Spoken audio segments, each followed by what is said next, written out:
I want you to imagine something for me.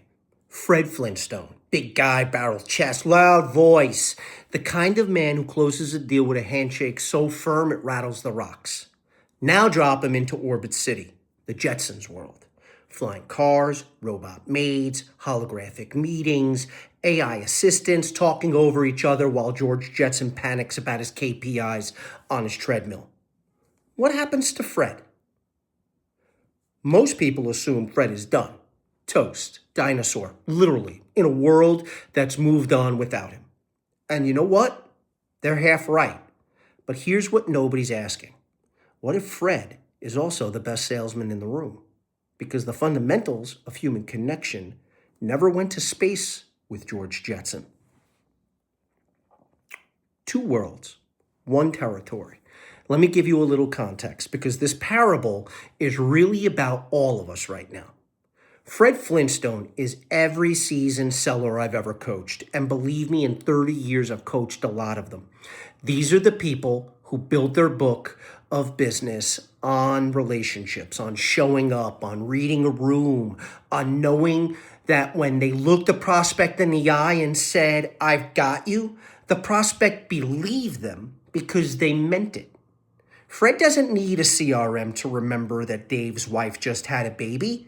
He just knows. He sent a card, he called on Tuesday, he showed up. Now, George Jetson, George is drowning in tools. He's got a sequencing platform, a predictive dialer, an AI tool that writes his emails, a scoring algorithm that tells him which leads are hot, and a dashboard that refreshes every 11 seconds. George is optimized. George is modern. George is also terrified every single Monday morning. Because here's the thing about George. He knows how to operate all the machinery. He just doesn't know what to say when a real human being picks up the phone. The tech works, but the belief doesn't. And that's the gap. That's always been the gap. I've built 22 sales orgs from scratch. I've managed over 5,000 sellers, and in every single one, I saw the same fault line. The people who had all the right tools but couldn't close, and the people who had no tools but couldn't stop closing. The difference was never technology, it was belief. Tools amplify, they don't replace. And if the signal isn't there, you're just amplifying silence. What Fred gets wrong in the Jetsons world, now I'm not here to crown Fred champion and go home. I told you, they're both half right. So let's be honest about Fred for a minute because this is a no bullshit room. Fred walks into Orbit City and his first instinct is to do what worked in Bedrock. He wants to drive over in his foot-powered car, mind you, and knock on the cave door. Except there is no cave door. There's a telescreen now. There's an AI gatekeeper. There's a procurement portal with 47 step intake form. Fred gets frustrated. He says, "I don't need all this garbage. I just need to talk to the guy." And I've said those exact words. I've watched reps say those exact words.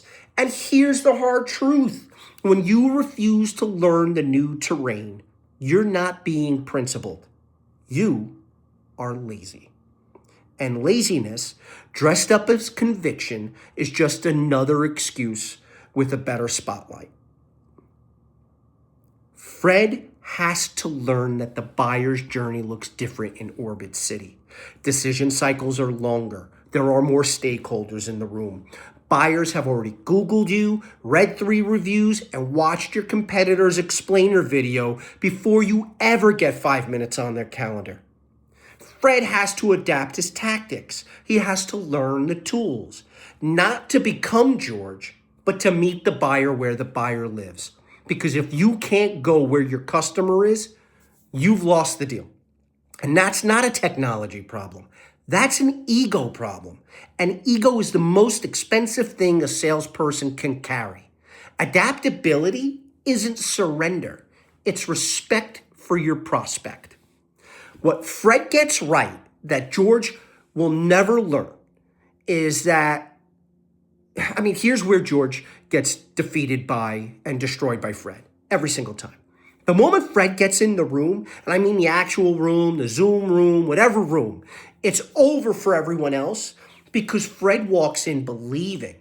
That's the only word for it. He doesn't need a confidence algorithm. He doesn't need an AI tool to score his readiness. He believes in what he's selling. He believes in himself. And most importantly, he makes the person across from him feel like he's the most important person in Orbit City. That's not a skill you can automate. I don't care how good the model is. George's AI can write a personalized email. Fred writes one line and then calls you. And you pick up because Fred sounds like he'd actually be worth talking to. Because Fred sounds like he gives a damn whether you succeed or not. In my work, I call this the belief gap. Most underperforming sales organizations don't have a strategy problem. They have a process problem. They have a belief problem. The reps don't fully believe in the product. They don't fully believe in themselves. And customers can smell that uncertainty the way a Bedrock saber-toothed tiger can smell fear. But Fred also understands something critical that George has forgotten. Sales is about people first, product second. Always.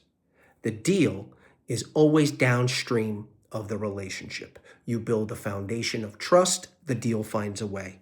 You skip that and just pitch the product, and all you've done is create a feature comparison that your competitor will always win on. George is obsessed with the sale. Fred is invested in the person. Which one do you think gets the referral? Which one gets the call when the budget opens back up? Which one builds a business that doesn't depend on whether the algorithm has a good week? Fred. Every time, Fred. And that's because Fred understood the fundamentals before there was a word for them. I tell reps all the time, be the CEO of your territory, own your relationships, believe in what you're doing, show up, follow up, and give a fuck. Those aren't soft skills. Those are the hardest skills in the game, and no app will ever ship them to you for free. The deal is always downstream of the relationship. Build the relationship, the deal finds a way. So what's the answer? Do we go back to Bedrock? Do we smash the smash the tech and go knock on the door with a rock and a tablet and a pterodactyl pen? No. The answer is Fred Flintstone with a Jetson toolkit. And that's actually rarer than you'd think. It looks like a seller who uses AI to research the prospect and then shows up sounding like a human. It looks like someone who sends the automated sequence, but then picks up the phone on step 4, not because the playbook says to, but because they genuinely want to have a conversation. It looks like a rep who uses the CRM to track the relationship and uses the relationship to build the trust that a CRM could never manufacture. The tool is the vehicle. The belief is the fuel. And you need both. I'll tell you what I see in organizations I work with. They either went full Bedrock, refusing to adopt new tools, falling behind on buyer expectations, getting left off short lists because their outreach looked like it was built in 1994, or they went full George Jetson, hundreds of thousands of dollars in a tech stack, beautifully automated sequences going nowhere. And that's because there's no real conviction behind the message. And both are leaving money on the table. Both are losing deals they should be winning. The organizations that are winning right now, and I've seen them, I've helped build them, are the ones where leadership invested in both. They got their people right on the tools, and then they got their people right on the mindset. And they never confused the two. Here's what I know for a fact after 30 years. Technology changes faster than character does. The tool they're selling you today will be obsolete in 3 years. The buyer will still be human in 3 years, though. The decisions will still be made by people who have to believe they can trust you. That hasn't changed since Fred was selling gravel and Bedrock. It won't change when we're selling whatever comes after AI. Fundamentals don't expire. Technology changes faster than character does. You need to invest in both, but never confuse what actually closes. I want to leave you with this. Fred Flintstone would not be intimidated by the Jetsons world. He'd be curious about it. He'd learn what he needed to learn. He'd adopt the tools that helped him reach more people more efficiently.